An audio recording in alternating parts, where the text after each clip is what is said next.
ورنہ اس علاقے میں حضرت علامہ صاحب کے نام سے لائبریریاں ہونی چاہیے تھی، ان کے نام سے ہاسپٹل قائم کیے جانے چاہیے تھے، ان کے نام سے بڑے بڑے ادارے قائم کیے جانے چاہیے تھے۔ جس طریقے سے ان حضرات اخلاص کے دم پر اور اخلاص کے ساتھ میں اس قوم کو شعور و آگاہی دی ہے، اس قوم کو دین و دنیا کا سبق سکھایا ہے۔ ورنہ عزیزان محترم، ہم وہ لوگ تھے کہ ہماری بھینس نے جو سب سے پہلا دودھ دیا وہ پیریوں کو جایا کرتا تھا۔ ہم وہ لوگ تھے کہ ہر جمعرات میں کھیر کا کٹورا ہم پیریوں پر چڑھایا کرتے تھے، لیکن ہم نے پریوار بات کے اوپر آ کر کے حضرت حافظ صاحب کی شخصیت کو مٹی کے اندر ملایا ہے، اور حقیقت میں اس میں ہمارا اپنا نقصان ہے۔ دوسری قوموں سے آپ عبرت حاصل کرو اور دوسری قوموں سے آپ سبق حاصل کرو۔ ان کا ایک چھوٹا سا حافظ لیکن وہ اس کو علاقہ کے کسی نمایاں شخصیت کے طور پر یاد کرتی ہے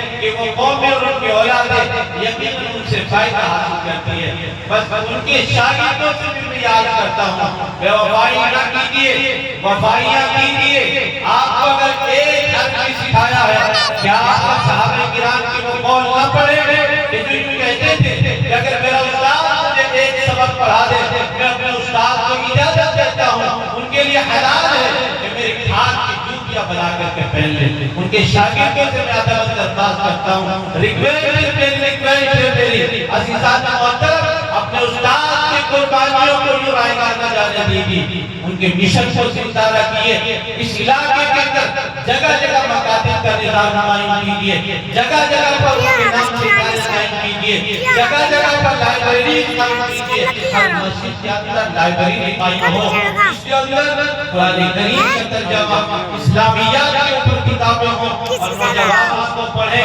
عزیزان محترم، اور شاگردوں سے چونکہ میں یہ بات یاد کر رہا ہوں، آپ کی طرف سے ان کو خراج عقیدت اسی وقت میں ہوگا، خراج تحسین اسی وقت میں ہوگا جب آپ ان کے نام پر اس طریقے سے کام کریں گے۔ آپ ان کو یہ رہ جانے کہ یہ پورا پریوار کے تھے۔ اگر تمہارے اندر بھی یہ بات ہے، پھر تم میں اور جوہالہ میں کیا فرق رہ جاتا ہے، پھر تمہارے اندر دوسرے لوگوں میں کیا فرق رہ جاتا ہے۔ ہم مغرب سے لے کر اور اب تک 11 بجے تک حضرت حافظ صاحب کے قربانیوں کو یاد کر رہے ہیں۔ میرے عزیزوں، میں سمجھتا ہوں کہ آنے والے اگلے سال میں جب ان کی یادگار میں کوئی پروگرام منعقد کیا جائے گا، میں اپنی شاگردوں سے یہ امید رکھتا ہوں کہ وہ آ کر کے ہمیں بتائیں کہ ہم نے فلاں جگہ پر حضرت کی یادگار میں مکتب قائم کیا، حضرت کی یادگار میں ہم نے مدرسہ قائم کیا، حضرت کی یادگار میں ہم نے فلاں چبوترا قائم کیا۔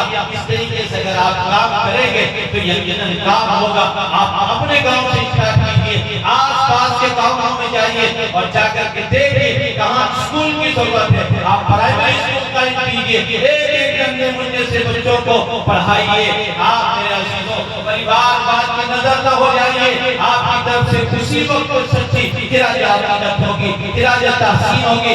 ارادہ کرتے ہیں، عزم کرتے ہیں انشاءاللہ کہ ہم اسی طرح حضرت حافظ صاحب کے نام پر کام کریں گے انشاءاللہ۔ ان کی شاگردوں سے کہتا ہوں، ہاتھ اٹھا کر اپنے اکابرین کی موجودگی میں عہد لیجیے، ارادہ کیجیے کہ انشاءاللہ ہم کام کریں گے جیسے انہوں نے ہمیں پڑھایا ہے، ہم آگے والی نسلوں کو پڑھائیں گے انشاءاللہ۔ اللہ تعالیٰ ہم سب کو سب سے زیادہ عمل کرنے کی توفیق